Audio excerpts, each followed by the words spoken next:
Good afternoon po mga kababayan, sir. This is Jam.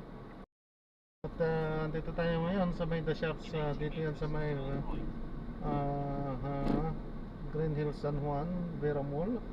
At dadalhin po natin yan sa may Red Doors EDSA sa may Liberty Avenue, bagong palipunan ng Cram, EDSA Liberty, bagong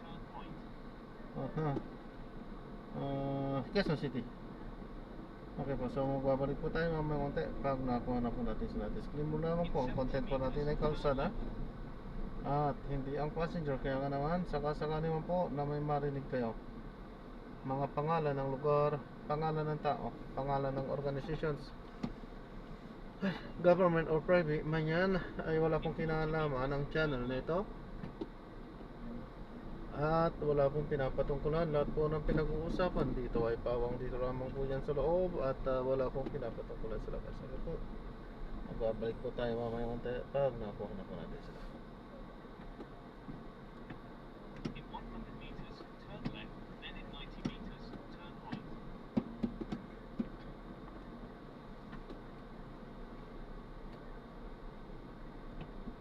40-40 ba?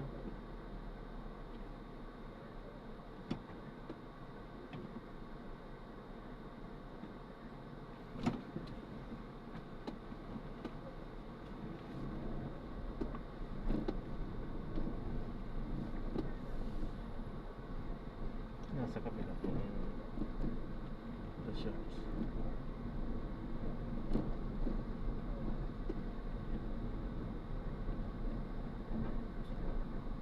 In 40 meters, turn left.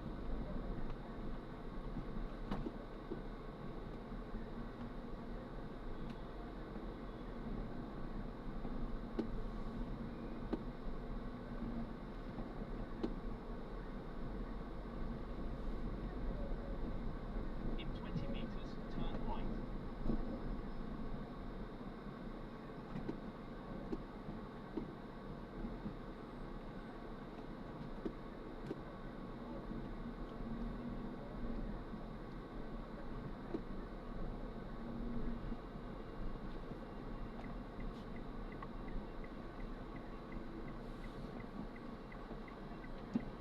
Turn right, then in 40 meters, turn left.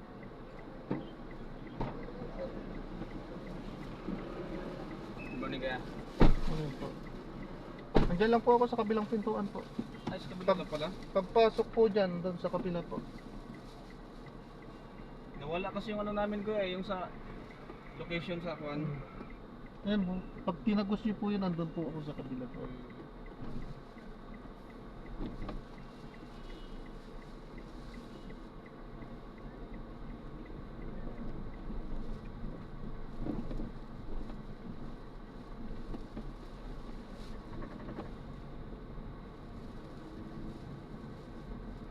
In 20 meters, make a slight left onto Eisenhower Street.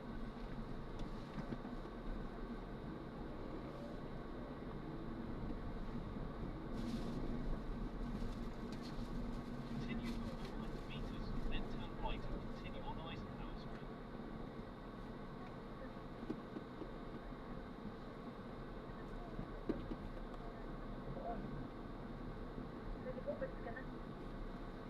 Sabi nung umalis ka na rito eh. 7-3. Yan, siyempre hinihintay nyo rin siyempre ang joke time. Ako, nakikijoke pa sa atin, 7-3. Wala na. Ito ko na. I'll get the ball rolling. Yung mga Tito Joke. Gustuwa na kayo sa mga Tito Joke. May isang programa naman mga Ate Joke. Oy! Continue straight to West Exit Central. Then, in 100 meters, turn right and continue on the Bakit same ramdam mo ngayon ang ombudsman everyday? Nasa news everyday. Ombudsman naman. Bakit dating ombudsman ay sa sabi ko sa'yo, una mo lang kasaway na agad ito. Kasaway na agad ito eh.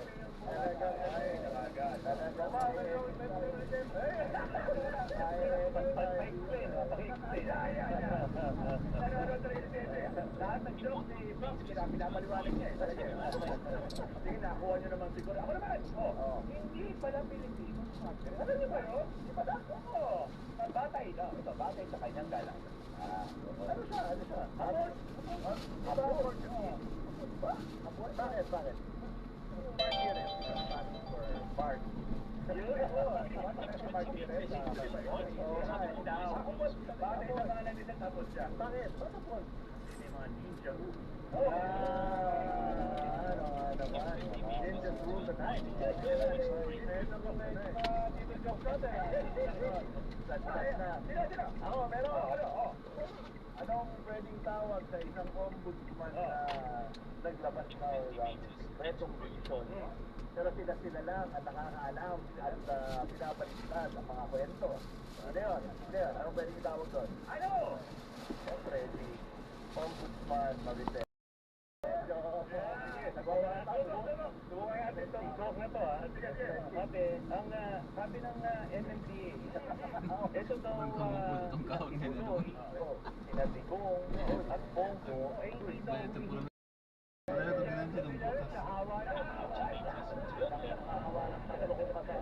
first time po yan sa television history, ha? Talaga naman. And by the way, misis ko nagpaalala sa akin.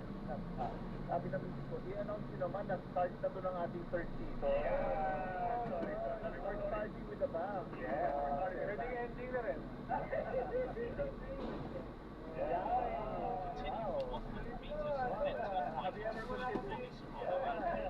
Have you considered a career in PR?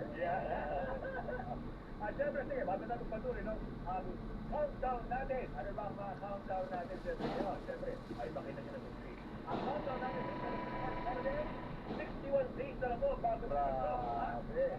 Sige, yung isang countdown pa. Yung isang countdown pa. 68 days bago mag-2026. Wow! Parang wala nagbilang. November 30. Mula nung sinagbat ang ICI, kayo na po magbilang ilang araw na at wala pa nakakasinasabi nga ni Tech Parate dahil 44 days. So sabi nga ni Tech, ICI seems to be jogging in place. Diba? Ano siya, may activity pero parang hindi Tech, parang hindi umuusad. Pero pinapawisan.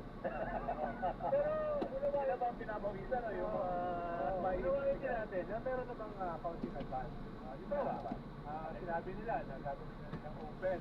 Yes. Investigation, no? Transparent na.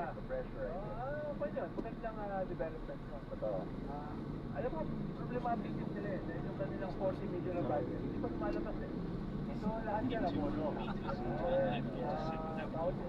Bawat isa sa kanila, isa lang ang staff. No? At wala silang security. Pero mo, binubungko nila mga sindikato na malalaki. Right. Kaya unawain din natin ng konti. Pero sabi naman nila, next week ay up and running na sila. Up and running na sila. At hindi na ito sila eh. Isang upan to eh, cluster eh. Diba? Merong Jonje, Soljen, Bushman, diba? Diba, nakita natin kahapon si Sex Dixon, saka si Ombudsman Remulla, no? Sinabi, nakakasuhan ng malversation. Correct. Yung dalawang congressman na dati ay head ng appropriation sa panahon ni Digong. Correct. No? Kumita na napaka-powerful niya. Pero mo, kakasuhan na yun. How the mighty have fallen. Diba? Hindi basta-basta yan. No? At hindi yan basta kaso lang. Malversation, not bailable. Correct. No? So, dapat yung iba ay kabahan na. At dapat ipakita rin na may nagsisimula na sa baby step. No? Sana maging giant step. Dahil hindi makapag-hintay ang tao. Tapos si Senator Pilato, mukhang babalik. Yan. As head ng Blue Ribbon, sabi niya, up and running siya. Up and running. 14 yata. Yung assumption nila. So, yung mga ganyan ba ay hindi naman tayo puro nega. Ito kasi nasabi mo dito. Ito puro nega eh. Puro nega eh. No? Dapat yung isa naman, puro positive. Yung PR firm dito, no? Dapat may balance naman. Dapat may piniglet. Give credit where credit is due. Kahit kamakte. Kaya yun, may nakikita tayo. Ano mag-sustain ito? Dahil galit na galit ang tao, impatient ang tao, suspicious yan ang tao. Then what do you think of the face so far, of the ICI? What do you think? So ba, na-impatient ka? Are you celebrating the small wins? May ano lang ako, no, na ang comment ko lang is nagiging ano siya parang demand driven actually. Oo. So, kung ito yung medyo mainit sa takiya, ika nga, doon muna nila dinadala. Dapat sana yung order yung kanilang approach sana chronological. That would make the most sense actually. Dahil kung ang assumption natin nung panahon ni Pinoy, wala nito, nung panahon ni Duterte nagsimula, doon nila simula. At maraming mas malalaking budget na nawalan. Yun nga, yung 51 billion kay Tulong, in one state. O diba? O tapos yung 36 billion sa Rafneti. Tapos ito nga, itong 7 billion yung kay Bongo sa pamilya, tatay at anak prima facie case sana, ipatawag din ito mga ito.